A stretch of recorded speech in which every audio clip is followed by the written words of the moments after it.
Hi everybody. Today's video is about trusts. So what are they? What can they do? When might you need one? So from a very basic level, I always tell people to consider trusts like a bucket because that's essentially what a trust is. Lawyers create, a 10 or 15-page document that creates this legal bucket for you to put your assets into. And you can put almost any type of asset in this bucket, in this trust, like real estate, bank accounts, investment accounts, life insurance policies. To a large extent, you can put almost any assets that you'd like in these trusts. And why you might want to do that may depend on a variety of, or it really depends, I should say, on what your goals are. So the number one reason I routinely create trusts is for probate avoidance purposes. People don't want to have their assets go through probate, which can be a really long, drawn out process.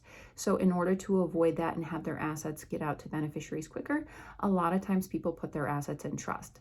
And the specific trust in that instance that people use to get that result most often is called a revocable trust or a living trust. So the names are interchangeable. It's really the same kind of trust.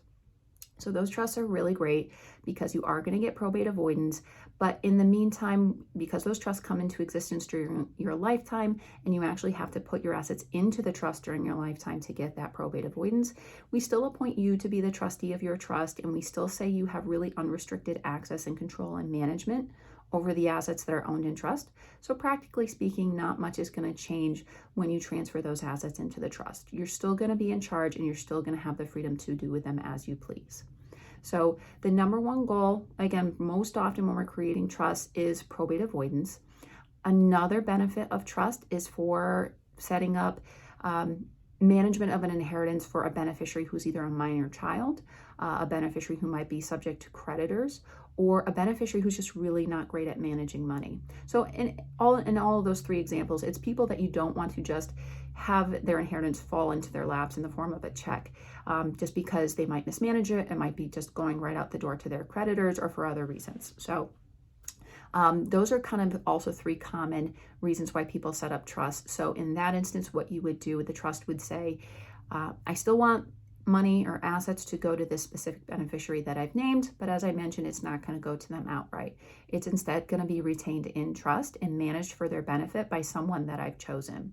And that person, again, is the trustee. Just like you were the trustee during your lifetime, you get to choose who the trustee is going to be after you pass away for these continued trust for the beneficiary. So trust, again, will avoid probate and can also help manage inheritance for minor children, financially irresponsible beneficiaries, or beneficiaries who might be subject to creditors. And also a point just to clarify there, when I say beneficiaries who might be subject to creditors, a lot of times it's people who have already a lot of outstanding debts, or somebody in a high-risk profession like a doctor or a lawyer, somebody who's likely to get sued. But also think of creditors like ex-spouses. If one of your children gets divorced, you don't want half of their inheritance probably going to their now soon-to-be ex-spouse. So leaving inheritance behind in a trust for the child as opposed to the child outright can provide some protection there. Another common type of trust is a special needs trust. So if you have a beneficiary who's on receiving state or federal benefits, and a lot of times those benefit programs, if it's an asset-based program, and what I mean by that is you can only qualify for those benefits if you really don't have many assets in your name.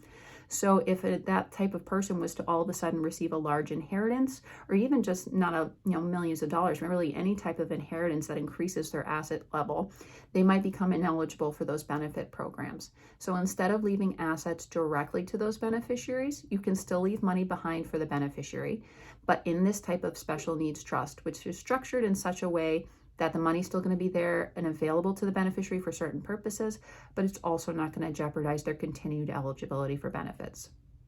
There's one other type of trust that a lot of people may have heard of, which is an irrevocable trust, but I would say I don't do those as commonly as I do the other trust that I mentioned, namely the revocable trust, just because the revocable trust has a lot of flexibility. You get to be in control. You can rewrite the rules at any time. There's a lot of built-in, again, flexibility there and ability to change, whereas the irrevocable trusts don't have that flexibility.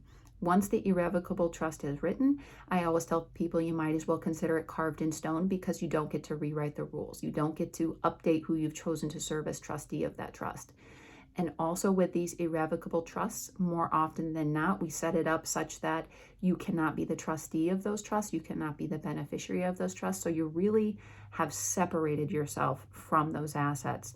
And why would anybody want to do that? A lot of times it's for creditor protection purposes, to protect assets maybe from having to be spent down for long-term care purposes, or maybe it's to protect assets from having to pay taxes on them.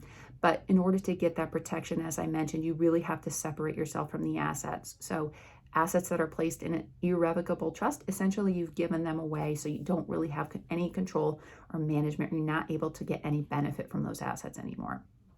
So those are some of the most common types of trusts that I see. But again, always picture a trust as a bucket. A trust is just another place to hold assets, and it can be used for a wide variety of purposes. So I highly recommend you really take a close look at your situation to see if maybe a trust is something that could provide benefit for you in your estate plan.